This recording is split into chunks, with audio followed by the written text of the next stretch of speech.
ओं नमो भगवते वासुदेवाय। तृतीय स्कंद पंचविंश अध्याय। संसार बंध विमोचन परम भक्तिर लक्षण। मातार प्रश्ने से कपिल बोलंती 25 अध्याय। सैनकोवाच तत्वज्ञ कपिल महर्षि जन्म होइले मर्त्ये आसी। जन्म वर्जित से अटंती आत्मारे ज्ञान प्रकाशंती। पुरुष श्रेष्ठ से अटंती जोगींक मध्ये जोगपति। ताहांक चरित शुणुछि मो आत्मा संतुष्ट न हुछि। भक्त रुचिर रूप धरी आत्म माया रे जाहा करी। से सबु कह मो आगरे ताहा मु शुणिबि श्रद्धारे।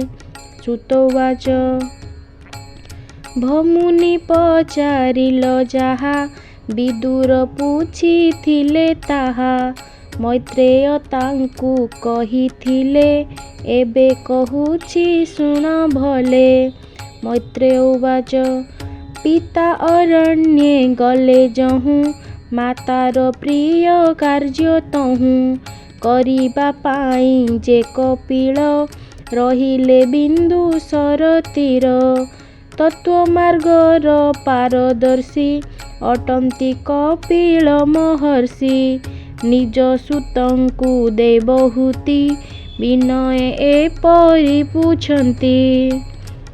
देवहूति उवाच तू अज निर्गुण निर्लक्ष्य तो भक्त जने तू प्रत्यक्ष। आदि पुरुष तू ईश्वर जे अंधतम प्राणींकर। जीवर परित्राण अर्थे तो अवतार ए जगते। स्त्री स्वभाव मुहि मंद न जाने आत्मा भल मंद। कि रूपे संसार तुटई जीवर बंधन फिटई।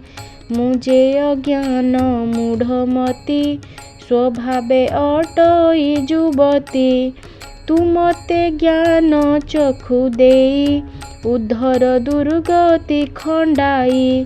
तू नाथ मते दया कर ए घोर संसार उद्धर। मातृस्वभावे कर दया जेमन्ते तुटे तोर माया। मैत्रेय उवाच माता बचने ऋषिकेश अळप होई हस हस। अशेष जीव देहवासी कहन्ति प्रभु ब्रह्म राशि। श्री भगवान उवाच शुण जननी कहूँ तते जे प्रश्न कलु तू ही मते। जाहार चित्ते भक्ति जोग भजई मो चरण जुग। तेबे विषये वैराग्य उपुजे पूर्वे थिले भाग्य। ए आत्मनिष्ठा जोग जान पुरुष मोक्षर कारण। पूर्वे मु ऋषिंकर मध्ये जे जोग कहिलई साध्ये। जेणे ए माया घोर बने निस्तार भक्तिर साधने। शुण जननी से लक्षण कहिबा जे भक्ति निर्गुण। चित्त संयम व्यतिरेके जोगर सिद्धि नोहे लोके। बंध मोक्षर हेतु चित्त ए आत्मज्ञानींक सम्मत। जीवर जन्म बंध पास जे भावे होई बहु श्वास। विषयारत चित्त जेबे जीवर बद्ध भाव तेबे। ईश्वरे देले सेहि चित्त बंधन हुई मुक्त। मुहि मोहर भाबु जात कामादिते जे जेबे चित्त। निर्मल हुईटी जान मणई सुख दुख सम। ए रूपे चित्त शुद्ध जेबे जीव ईश्वर एक भावे। देखई प्रकृतिर भिन्न स्वयं प्रकाश परिपूर्ण। प्रकृति बल होए हत ज्ञान वैराग्य भक्ति जात। अखिल आत्मा पाद जुगे भजिले दृढ़े भक्ति जोगे। एणु से लोभे ब्रह्म ज्ञान एथुहु पथ नाही आन। ए भव जल धितरंग हरई साधुंकर संग। भजई कैबल्य कारणे मनन भ्रमे भव बणे। शुण जननी साधु गुण जे अबा साधुंक लक्षण। प्राणी विषये आत्मवत करई त्याग दया चित्त। जगत निर्वैर देखे निश्चले रहे आत्मा सुखे। निरते गोविंद चरणे स्तुति कीर्तन अनुक्षणे। द्वारा स्वजन सुत धन गृह उपेक्षी चले बन। सकल कर्म तेजी दृढ़े मो भावे मज्जे अति गाढ़े। मो रूप गुण कर्म जेते श्रवण कीर्तन निरते। एमंत भाव नित्य करी ए माया भवु जान्ति तरी। ए रूपे साधुंक चरित समस्त संग विवर्जित। एमंत भक्त जन संग करी तु तर एतरंग। भक्त जन संग जेबे करई भ्रम खंडे तेबे। मोर चरित गुण गाथा करन्ते अन्य अन्य चिंता। शुणी शुणाई अश्रुधारे आनंदे पुलक शरीरे। निरते श्रद्धा भक्ति बढ़े भव बंधन पाश छिड़े। अशेष जन्म भाग्य दये तार प्रथमे श्रद्धा होए।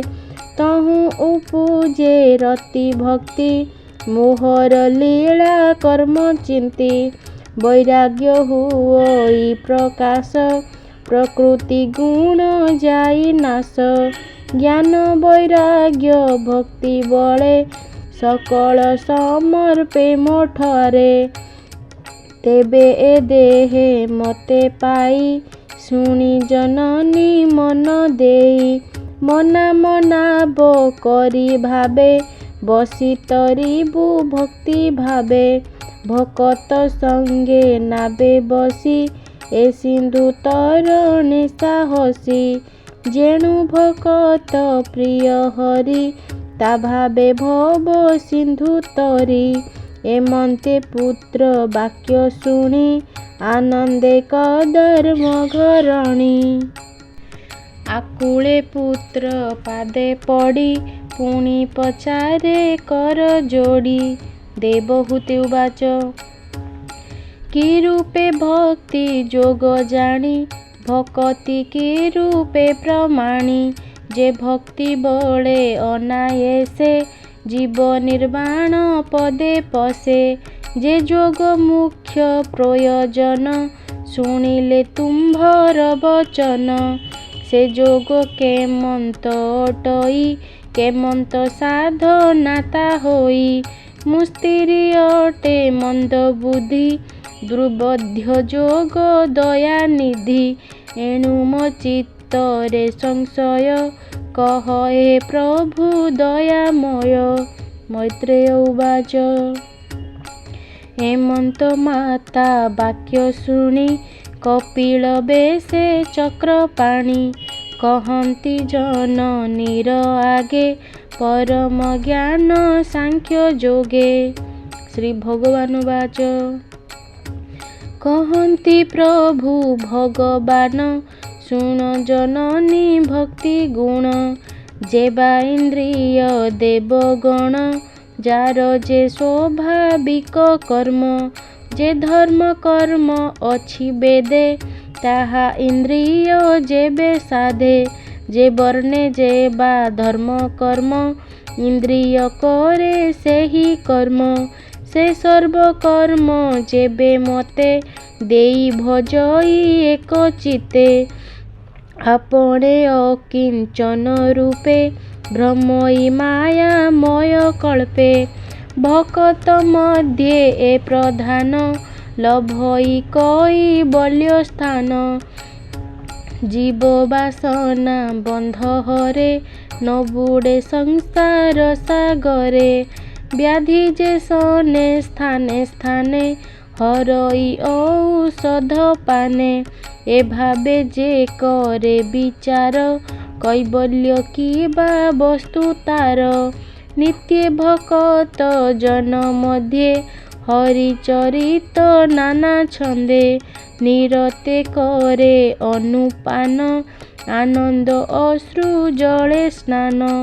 तार समान आन जने न देखी एति निभुवने एमंते बंचे दुख सुखे से मोर निज रूप देखे सुंदर प्रसन्न बदन बिकच कोमल लोचन सर्वसुंदर मनोहर मश्याम सुंदर शरीर मोर अपूर्व रूप बाणी तनु रोमांच कही शुणी ए रूप छाड़ी तार मन कैवल्य की बा प्रयोजन ए रूप देखी चित्त हरे कैवल्य लोभे अबांतरे अष्ट ऐश्वर्य जहा चिंती अनंत अनंत विभूति से सर्वे खटंती ताप पाए मो भक्त